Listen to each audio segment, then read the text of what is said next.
여러분, 여행의 강의 위험과 광도의 위험과 동족의 위험과 이방인의 위험과 시내의 위험과 광야의 위험과 바다의 위험과 거짓 형제 중에 위험을 당하고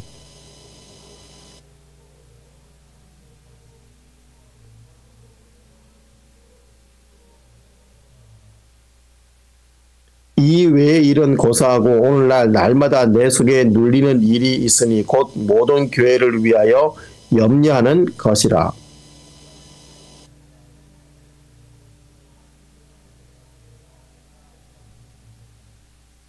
같이 읽겠습니다.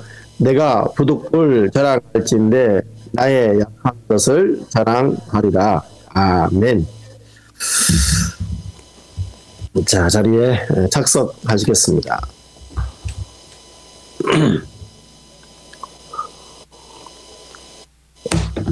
자, 오늘 말씀의 제목 같이 한번 선포하겠습니다. 시작.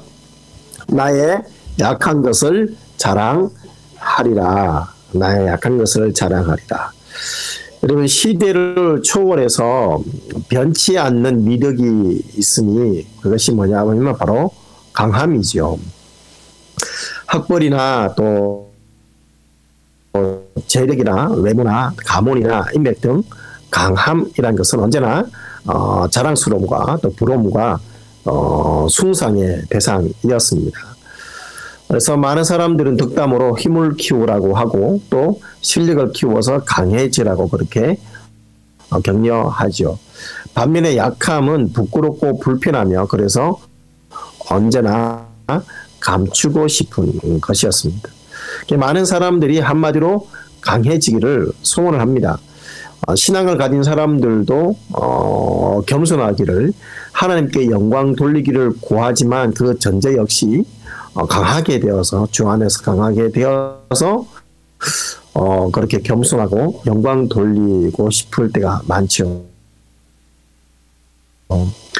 뿐만 아니라 많은 신앙인들이 하나님도 강한 사람을 들어서 일하시고 이를 통해서 영광을 받으실 것이라고 생각을 할 때가 많이 있습니다. 이렇게 강한 사람의 표상이 될 만한 인물이 바로 신약 성경에 나오는 베냐민 지파 출신의 사울이었습니다. 사울. 그는 태어날 때부터 로마 시민권을 가진 특권층이었고 또 학문적으로도 매우 뛰어난 사람이었죠. 게다가 그는 화려한 스펙에 더해서 극적으로 회심하는 그런 스토리까지도 가지고 있던 사람이었습니다. 이제 이 사울을 통해서 영광 받는 일만 남은 것 같습니다. 그런데 다메섹 도성에서 부활하신 예수를 만난 이후에 사도 바울은 사울 큰 자라는 이름을 버리고 바울 작은 자라는 이름을 가지게 되죠. 자신의 모든 스펙을 배설물로 여기고 오직 주님의 십자가만을 자랑하며 달려가게 됩니다. 그동안 바울은 질거리 속에 담겨있는 보배 대신 예수 그리스도를 높이면서 그 예수님을 자랑하는 것을 유일한 자랑거리로 삼아 왔습니다. 그만큼 하나님을 사랑했고 주님을 사랑했던 사도이자 세상에서는 멸시받는 듯한 하나님의 능력을 최고의 진리로 믿고 따라온 그런 삶이었습니다. 그런데 갑자기 어조가 바뀌면서 이야기가 전개가 되었죠. 그리고 오늘 16절에서는 나도 좀 자랑하게 해도 하는 그런 표현의 말을 씁니다. 바울은 이 자기가 자랑하는 것이 어리석은 것, 바로 바보가 되는 것임을 알면서도 자신을 자랑하죠. 제가 16절부터 18절을 유진 피터슨의 메시지 성경으로 읽어드리도록 그렇게 하겠습니다. 내가 다소 어리석은 말을 계속하더라도 나를 비난하지 말아 주십시오. 비난하려거든 차라리 나를 어리석은 사람으로 받아들여서 내가 큰 소리를 치게 좀 해 주십시오. 이러한 말투는 그리스도에게 배운 것이 아닙니다. 절대로 아닙니다. 이것은 내가 요즘 인기 있는 현란한 설교자들에게서 찾아낸 못된 버릇입니다. 중략을 하고요. 21절을 읽어드리겠습니다. 여러분이 설교단에서 자기 자랑을 늘어놓는 자들에게 감탄을 금치 못하니 나도 자랑해 보렵니다. 이것은 어리석은 사람, 곧 옛 친구가 하는 말이라는 것을 잊지 마십시오. 자, 오늘 바울은 주님의 방법이 아닌지를 알면서도 자랑을 하겠다 라고 말을 합니다. 거짓 사도들이 육신을 따라 자랑하므로 바울도 육신을 따라서 자랑하는 것이죠. 바울은 양들의 믿음을 위해서 어리석은 자가 됩니다. 어리석게 자랑하는 자가 되는데요. 여러분 19절부터 21절을 보십시오. 너는 지혜로운 자로서 어리석은 자들을 만나고요. 기쁘게 용납한다 라고 했습니다. 그러면서 20절에 보면 누가 너희를 종을 삼거나 잡아먹거나 사로잡거나 자고하다 하거나 뺨을 칠지라도 너희가 용납한다 라고 말을 합니다. 여기서 바울은 고린도 교회를 무너뜨리고 있는 이 거짓 사도들의 형태가 이제 네 가지로 일거되고 있죠. 그 첫 번째가 뭡니까?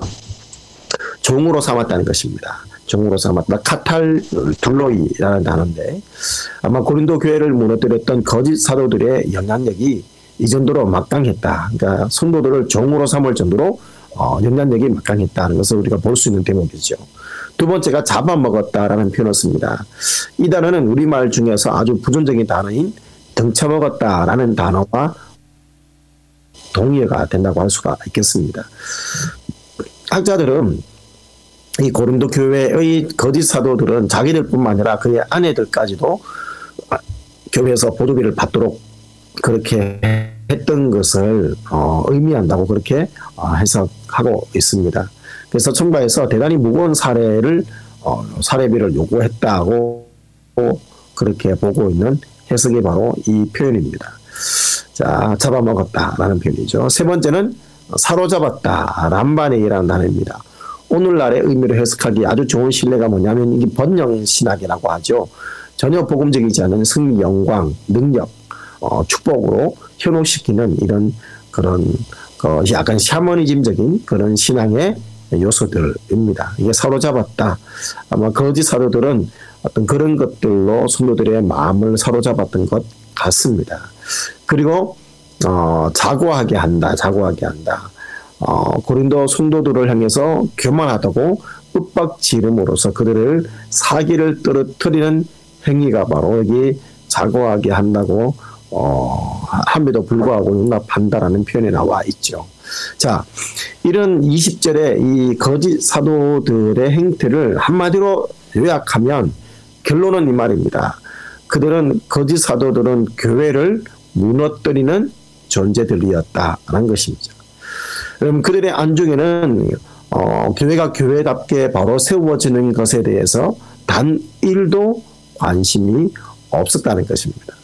이들의 특징은 교회를 이용해서 자신들의 재산을 축적하고 또 기득권적인 권력을 쟁취함으로써 황제 같은 무소불위의 권력을 휘두르는 것 말고는 교회에 대해서 일체의 관심이 없었다는 것이죠. 지금도 고린도 성도들은 바울을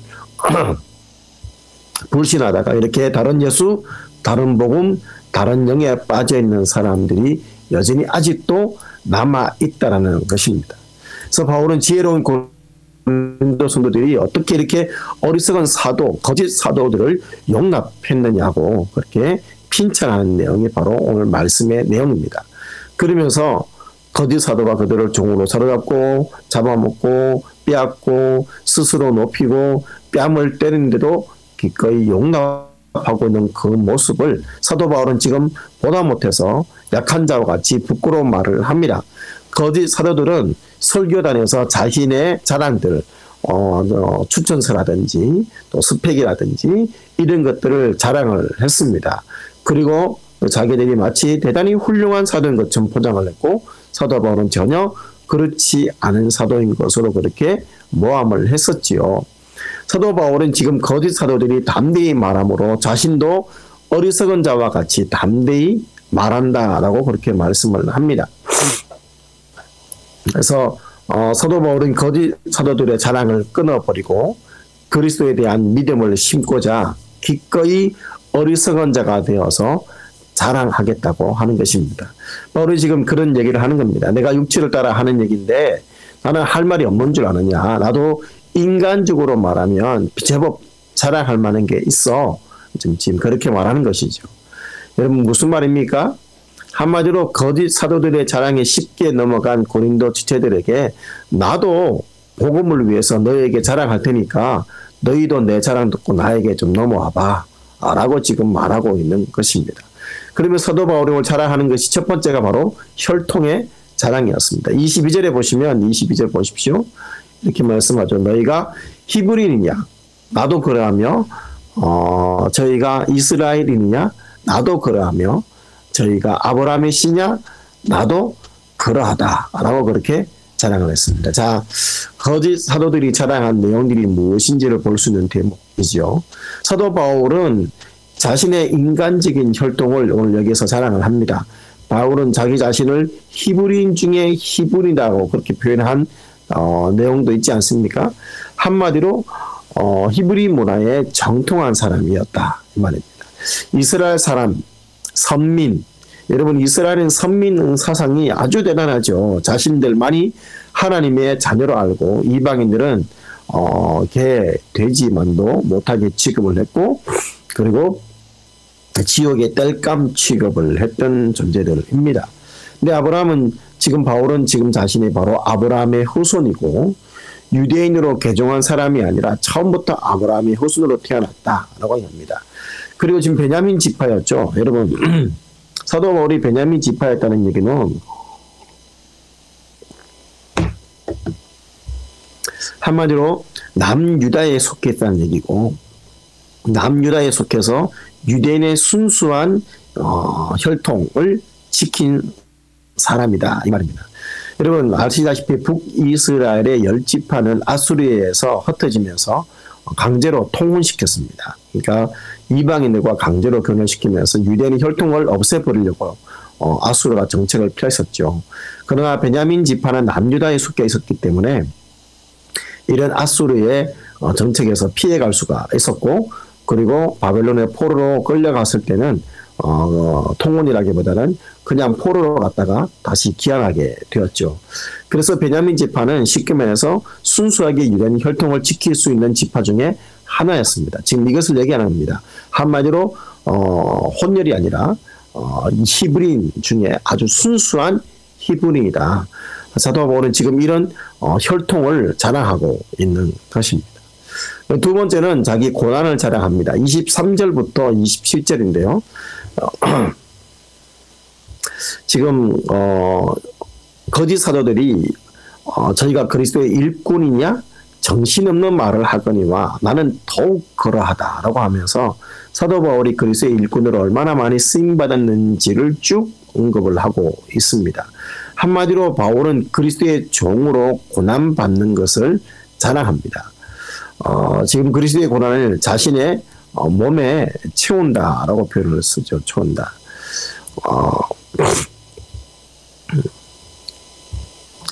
그래서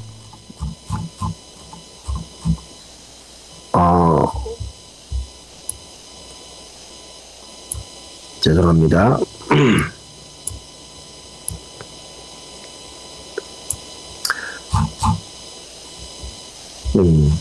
자, 그러면 사도 바울은 지금 고린도 교회의 성도들에게 자신이 얼마나 수고를 했는지를 얘기를 합니다. 그러니까 첫 번째가 뭡니까? 옥에 갇히기를 수없이 많이 했다는 것이죠. 매도 수없이 많이 맞았습니다. 여러 번 죽을 뻔했습니다. 그리고 39대의 매를 5번이나 맞았다. 여러분 신명기 보면서 40대를 때리지 말라고 하죠. 40대를 때리면 사람이 죽는다라고 생각했습니다. 그래서 가장 심하게 때리는 태양이 바로 39대를 때리는 것입니다. 여러분 자그마치 5번이나 39대의 매를 맞았고 또 3번은 퇴장으로 맞았고 1번은 돌에 맞았다. 여러분 루스드라라는 지역에서 돌에 맞아 죽은 줄 알고 내다 버렸을 때 여러분 다시 사도 바울이 깨어나서 성에 다시 들어가 복음을 전하고 있는 모습들을 보게 되지 않습니까? 여러분, 매에는 장사가 없다고 하는데 사도 바울은 그런 매에 맞은 흔적을 가지고 있는 사람이었습니다.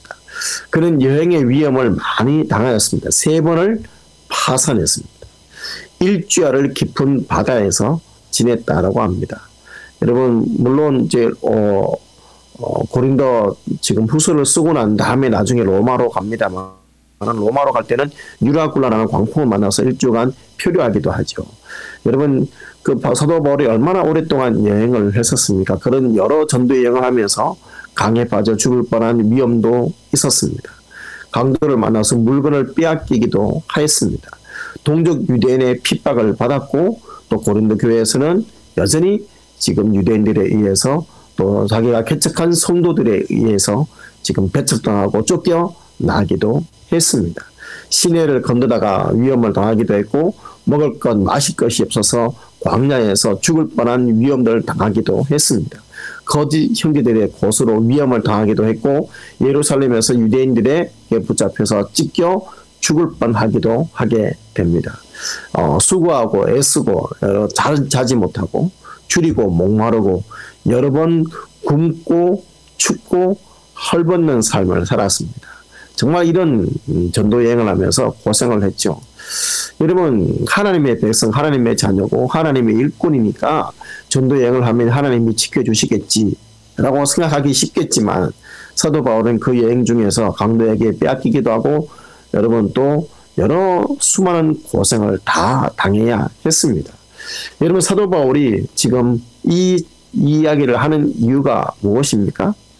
지금 지금 고린도 교회의 대적자들과 거짓 사도들과 또 사도 바울을 반대하는 성도들의 입을 털어막기 위해서 지금 이 말을 하는 것이 아닙니다. 자기가 좋은 학교 나왔고 집안이 훌륭한 집안이었음을 자랑하려고 하는 것이 아닙니다. 빌립보서 3장 8절에 보면 사도 바울은 이 모든 것을 이미 배설물로 여긴다라고 말씀을 했습니다. 바울의 유일한 자랑과 관심은 오늘 28절에 보십시오. 28절에 보시면 날마다 내 마음을 누르는 것, 날마다 내가 염려하는 것이 있는데 그것이 바로 너희를 포함한 모든 교회다라고 그렇게 말씀을 하고 있죠. 여러분, 사도 바울은 강력한 육체적인 고난 견딜 수 있다라는 것입니다. 전에도 수없이 견뎠고 앞으로도 이런 고난임에도 잘 견딜 자신이 있다라는 것입니다. 그런데 지금 고통당하는 게 있습니다. 바로 견디기 힘들어하는 아픔이 뭐냐? 바로 교회로 인해서 염려하고 애통하는 고통이었습니다. 본문이 29절에 보면 사도 바울이 전하고 있는 이 교회로 인해서 당하는 고통과 염려를 이렇게 바울은 얘기합니다. 누가 약하면 내가 약하지 아니하며 누가 실족하게 되면 내가 애탈하지 않더냐라고 말씀을 하죠. 무슨 말입니까?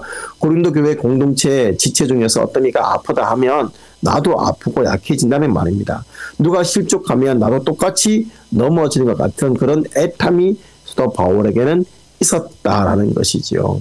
여러분, 우리가 주목해야 될 단어가 바로 여기 애타다라는 단어입니다. 이 단어는 헬라어 피로라는 단어인데 직역을 하면 불로 태운다, 인도로 지진다라는 그런 의미입니다. 아마도 바울은 고린도 교회가 지금 거짓 사도로 인해서 무너지고 있는 이 상태 때문에 본인의 심장을 불로 태우는 듯하는 그런 아픔을 느끼고 있고 마치 자기의 생사를 인도로 치진 듯한 그런 극한의 심적인 고통을 당하고 있다라는 그런 고백인 것이죠. 여러분, 30절 말씀을 보십시오. 내가 부득불을 자랑할 텐데 나의 약한 것을 자랑하리라. 여러분, 바울이 보고 있었던 것은 교회를 위해서 나 같은 것이 약해지는 것, 작아지는 것, 사라지는 것에 대한 그것에 대해서 전혀 부끄러워하지 않습니다. 도리어 그렇게 되는 것은 자랑이라고 고백합니다. 자랑한다. 여러분, 왜 이런 어리석음을 자랑합니까? 바울이 보았던 것은 바로 교회를 바로 세우기 위해서였습니다. 교회를 바로 세우기 위해서 자신의 약함, 자신의 약해짐을 적재자들을 향해서 거짓 사도들을 향해서 자랑하고 있는 것이지요. 여러분 이것이 얼마나 본인에게 큰 손해이고 또 해로운 일인지 너무나 잘 알고 있었지만 그는 이 거짓 사도들이 걸었던 그런 강함과 정반대로 약함을 자랑하는 것입니다. 여러분 우리가 기도할 때 나의 약함을 없애달라고 기도할 때가 있습니다. 그러나 내 의지로 어떻게 할 수 없는 약함은 내가 통제할 수 없는 것들이죠. 바꿀 수도 없습니다. 그 기도가 바로 응답되지 않기도 하지요. 여러분 모든 원하는 것을 들어주는 것이 기쁨이 아닙니다. 내 삶을 주님께서 다스리시고 통치하시는 것이 기쁨입니다. 내 삶을 통해서 예수 그리스도가 드러나는 것이 기쁨이고 나의 연약함 때문에 예수 그리스도가 일하시고 주님이 드러나는 것이 그것이 기쁨입니다. 나의 약함을 자랑하는 것은 내 안에 예수 그리스도를 자랑하는 것입니다.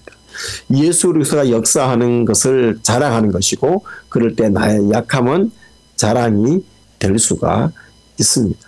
그렇게 나의 약함을 자랑하기를 원합니다. 내 약함으로 예수님이 드러나기를 원하고 그것이 나의 감사가 되고 즐거움이 될 수 있기를 우리가 기도하는 우리가 되었으면 좋겠습니다. 자, 여러분 나의 약함을 통해서 예수 그리스도의 복음의 능력이 온전해지기를 또 오직 예수 그리스도만의 은혜만이 드러나기를 그리스도의 편지요 빛과 소금의 역할을 감당함으로 나의 약함이 진짜 자랑이 되기를 그래서 교회가 바로 세워지기를 소망합니다. 자, 바울이 본 것이 바로 이런 교회가 바로 세워지는 것이었습니다.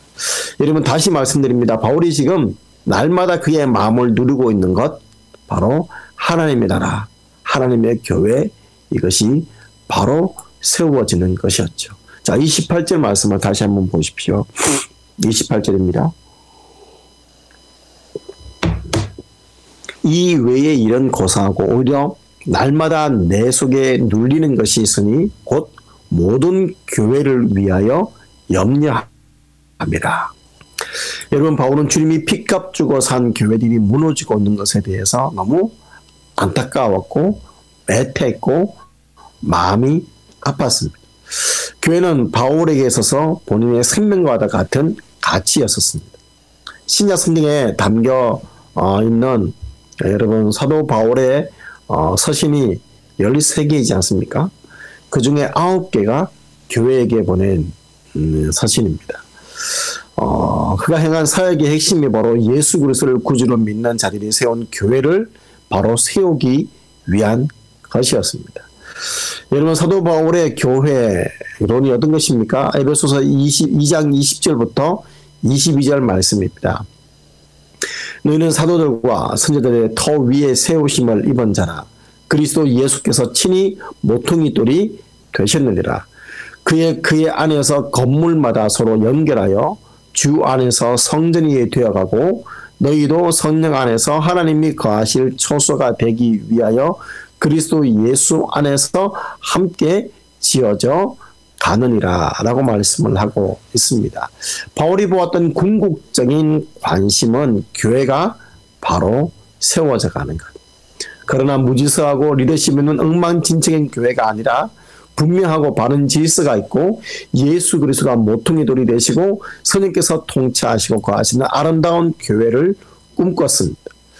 사랑하는 여러분, 오늘 저와 여러분의 마음을 누르고 있는 것은 무엇입니까? 여러분, 저는 이 말씀을 묵상하면서 우리의 교회의 모습들 또 저의 사역을 돌아보습니다. 나의 마음을 오늘 누르고 있는 것은 과연 무엇인가? 여러분, 이것이 사도 바울입니까? 또 교회를 목회하는 목사님에게 해당되는 말이라고 생각한다면 여러분은 아직도 교회에 대해서 제대로 잘 알지 못하는 것입니다. 여러분 이것은 여러분 이것은 단지 목사님이나 해당되는 얘기가 아닙니다.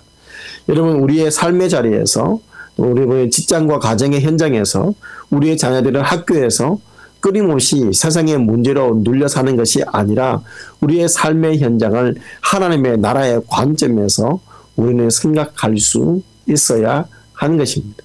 내가 발을 딛고 있는 이 현장을 하나님이 주인 되시는, 하나님이 통치하시는 그런 세상으로 바꾸는 일이 우리의 고민이 되어야 하는 것입니다. 이것이 바로 목사만 제사장이 아니라 여러분 모두가 제사장이라는 이런 만인 제사장주의가 바로 실현되는 모습인 것이죠. 사도 바울은 바로 이렇게 교회를 그리스도의 몸이라고 정의합니다. 고린도전서 12장 27절에 너는 그리스도의 몸이요 지체의 각 부분이라 라고 말을 했고, 또 교회를 하나님의 집이라고 소개합니다. 디모데전서 3장 15절에 만일 내가 지체하면 너로 하여금 하나님의 집에서 어떻게 행해야 할지를 알게 하려 함이니 이 집은 살아계신 하나님의 교회요 진리의 기둥과 터니라 라고 말씀을 하고 있습니다. 바울은 이렇게 교회를 본인의 사역의 핵심적인 가치라고 생각할 정도로 교회를 사랑했습니다.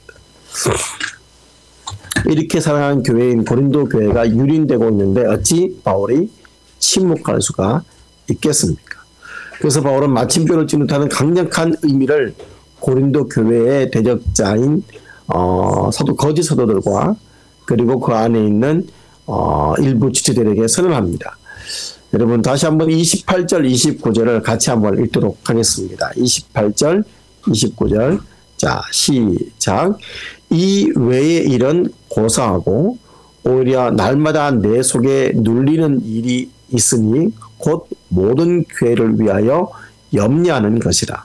누가 약하면 내가 약하지 아니하며 누가 실족하게 되면 내가 애타하지 않더냐.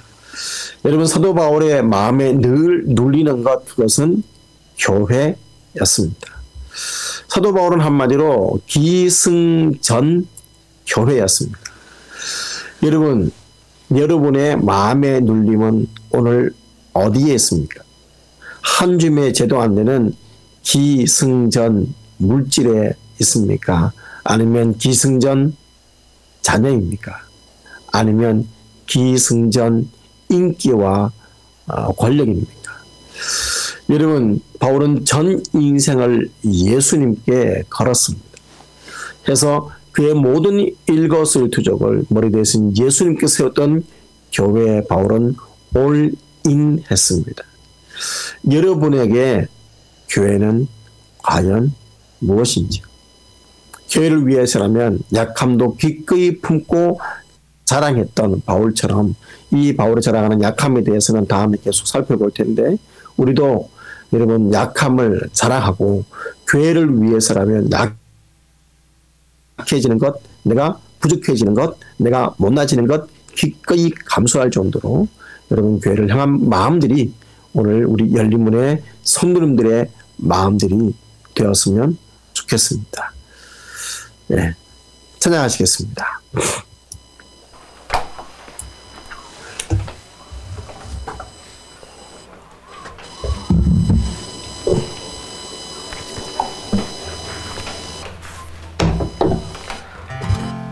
우리 약할 때 강함 대신에로 찬양하시도록 하겠습니다.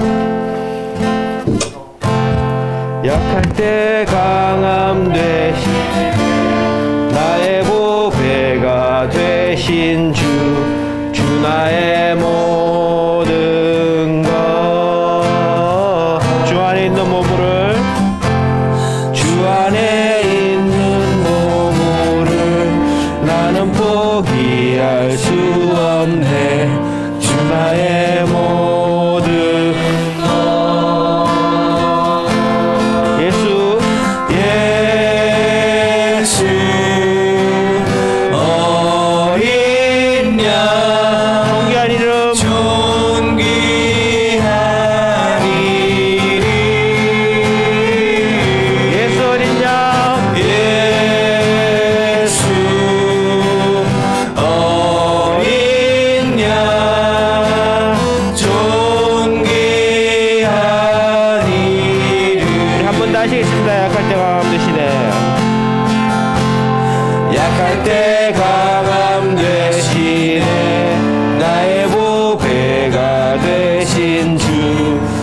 나의 모든 주 안에 있는 몸을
나를 세우고 나의 빈 잔을 채우네.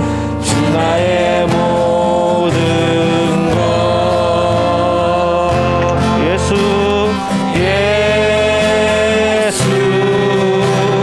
어린 양 존귀한 이름. 예수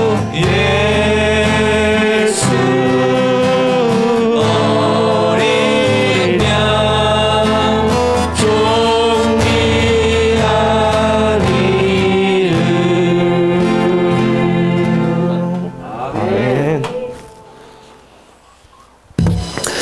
여러분 오늘 그때부터 말씀 붙들고 우리 아버지 앞에서 기도하도록 하겠습니다. 사도 바울은 자신이 기꺼이 어리석음을 감수하고 거짓 사도들이 자랑했던 그 자랑을 합니다. 왜냐하면 고린도 성도들이 복음 앞에 돌아오기를 열망했기 때문입니다. 그리고 더 나아가서 자신의 약함을 자랑합니다. 왜요? 교회가 주 앞에서 바로 세워지기 원했기 때문이었습니다. 사도 바울의 모든 관심의 시작과 끝은 예수 그리스도의 교회였습니다. 사랑하는 여러분, 우리도 우리의 관심이 목사님에게만 교회만 관심 가진 것이 아니라 우리의 모든 열망이 교회가 되었으면 좋겠습니다. 정말 사도 바울이 자신의 남은 고난을 몸된 교회를 위해 치운다고 고백을 했던 것처럼 우리도 교회를 위해서 더욱 헌신하고 교회를 더 사랑하고 교회를 바로 세우기 위해서 우리가 때로는 약해지기도 하고 때로는 우리가 바보처럼 취급을 받을지언정 우리가 이 교회를 사랑함을 포기하지 않는 내 마음속에 날마다 눌리는 것이 바로 교회를 위한 염려가 될 수 있도록, 그래서 먼저 그의 나라와 그의 의를 구할 때 나머지의 모든 것들이 채워지는 것을 경험할 수 있는 우리 열린문의 성도님들의 삶이 되었으면 좋겠습니다. 지금 코로나19로 인해서 많은 사람들이 아파하고 힘들어하지만 그럼에도 불구하고 우리가 더더욱 복음을 전하고 영혼들을 섬기고 때로는 그거로 말미암아서 손가락질을 받을지언정 우리가 예수님의 복음을 전하다가 하고 취급받아도 기꺼이 거기를 갈 수 있는 그런 삶이 되게 달라고, 열린 몸이 십자 열린 몸 가운데 귀한 열매들을 맺게 달라고 오늘 말씀을 붙들고 기도하는 시간들 가지도록 하겠습니다. 기도하시겠습니다. 살아계신 아버지 감사합니다. 하나님의 은혜로 오늘도 아버지 귀한 예배자리 왔습니다. 우리가 귀한 마음대로 우리가 품게 도와주시고 우리가 아버지 놓치지 말게 도와주시옵소서. 이 시간 간절히 소망합니다. 하나님 열린문의 교회가 주 앞에서 바로 세워지게 도와주시고 아버지가 복음을 증거하며 예수 그리스도의 복음 사명을 감당할 때 아버지 때로는 우리가 손가락질 당할 때도 있습니다. 때로는 어리석은 아버지 사람 취급을 받을 때도 있지만 그럼에도 불구하고 날마다 내 속에 누리는 것이 바로 그 아버지 교회가 세워지는 것, 이것을 바랐던 바울처럼 우리도 동일하게 교회를 향한 뜨거운 열정과 열심들을 품어나갈 수 있도록 도와주시고 역사여 주시옵소서. 오늘도 우리 아버지 하나님의 거룩하신 앞에 우리가 모든 것을 드리며 나아갑니다. 하나님 아버지 도와주셔서 우리에게 더욱더 아버지께서 헌신하게 하시고 우리가 주어진 귀한 역할과 직분들을 충성히 사명 감당하게 도와주시고 아버지 하나님 아버지 우리가 일상 속에서 여러 가지 분주하고 바쁜 일들이 많지만 그럼에도 불구하고 내 중심의 내 가지가 하나님의 교회가 되는 것이 있지 않도록 도와주셔서 먼저 그네와 그를 우리를 구할 때 이 모든 것들을 채우시는 하나님의 권능과 능력을 경험할 수 있도록 도와주시옵소서. 오늘 귀한 예배를 아버지 감사합니다. 주님께서 아버지 함께 해주시면 주님 영광받아 주시옵소서.